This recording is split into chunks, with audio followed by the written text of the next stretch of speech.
while I have some time to myself, which I've actually had more of this weekend, even though we've had a full house, there's so much stuff to do. I'm going to go over elves for Dragonslayer, and I'm just going to chop up every bit of Dragonslayer. I could do like one long 1 hour, 2 hour long thing, but I'm going to do it by little section, by subsection, like elf. We're talking about elves. Because we've been talking about races, playable races, because it's a race plus class system. And elves, you qualify for 3 things to be. Now, it's not hard. I mean, it's like intelligence 8, charisma 8, dex 7. And depending upon your drop method, that could be difficult, or that could be not a problem at all. My method, not a problem at all, because you can't roll below an 8. All right? 2d6 plus 6.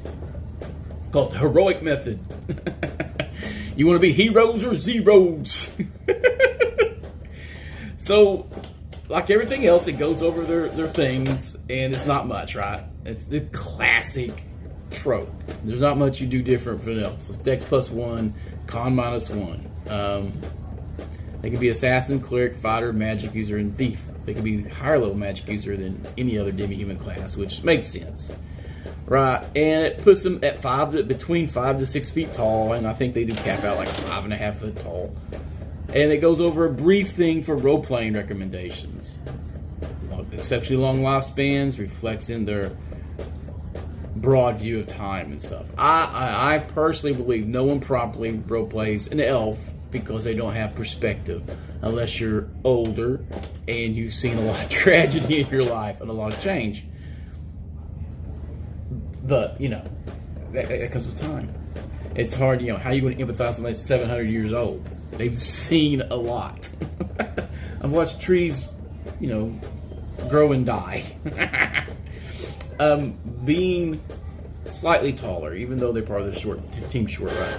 They move at 40, and they had the standard 60-foot sea and dark.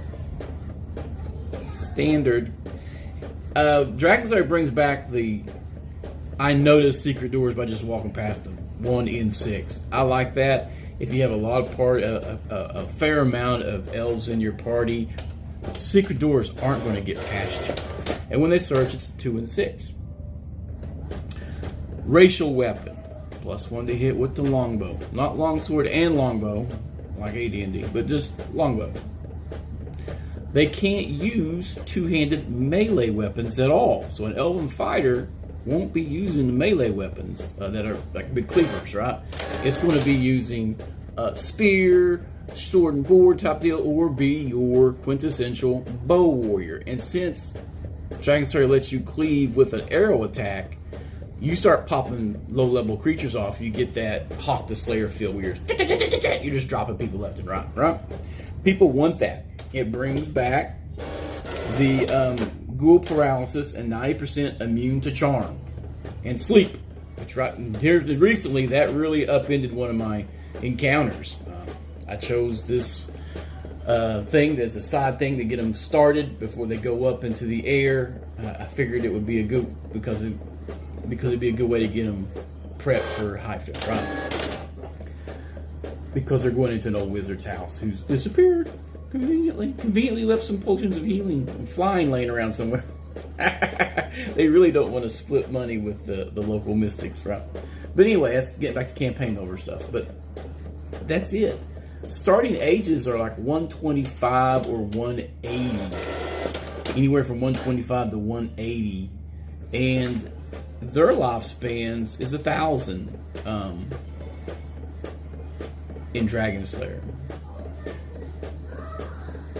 And they also notes they have the lowest reproductive rates of any of the demi-humans.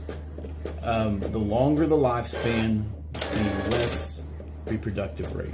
That's why humans have outpaced everyone.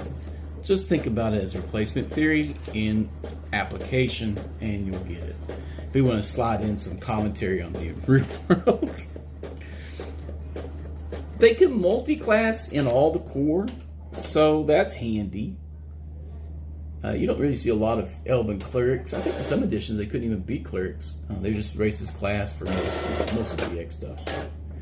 You could be a fighter magic user cleric, or a fighter cleric thief if you really wanted to, or fighter cleric magic user. But like I said, the using all restrictions of all classes kind of tinks that in the rear end for the fighter magic user. So you get away from that BX trope of all the elves are in plate mail casting magic missile and sleep. Does it subtly encourages you to go into a different way of doing things? I'm still expecting someone to be well, I just give me some good bracers, cast mirror image, and go wail on them with my staff. Staff of striking is going to be a highly prized item, I think, with fighter magic user and monks running around.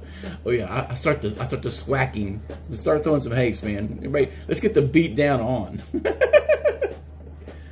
There's a lot to say about the elves. I could go on about elves, but mechanically how they're lined out in the thing for Dragonslayer, even with their thief skill bonuses, is pretty much standard.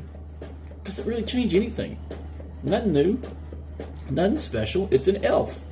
And elves are uniquely special, and it's a fun thing to play elves. The core is always going to be humans, though. Elves are interesting.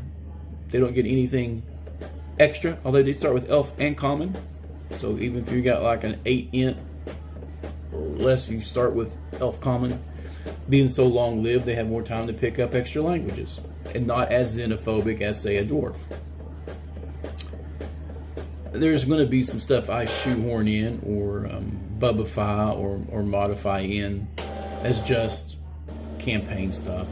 More of the tropes we're used to, like Elfin Chainmail and Mithril, stuff like that. But other than that, it's a good thing. I think it's probably one of the most popular ones to play besides human. I think, well, human, dwarf, then elf, and then everybody else ties for whatever's next. I think that's really how it goes.